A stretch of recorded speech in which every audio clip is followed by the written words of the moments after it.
এই উম্মতে মুহাম্মদী পরস্পর একজনের মধ্যে আন্তরিকতা রইল।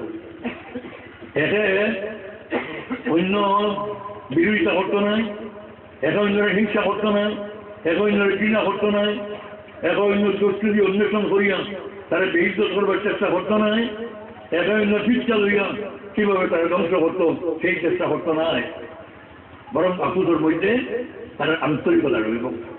আজকে উম্মতে মুহাম্মদী যে বিশেষভাবে দলিল হয় তার মধ্যে সবচেয়ে বড় আপনার প্রশ্ন হইল মুসলমানের আন্তরিকতা নাই, মুসলমানের মধ্যে আন্তরিকতার অভাব।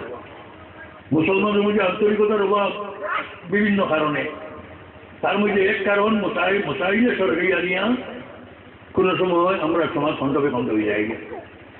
এর লাগে সমস্ত ভারতবর্ষের মধ্যে ফিকহ সেমিনারের ব্যবস্থা করা হয়।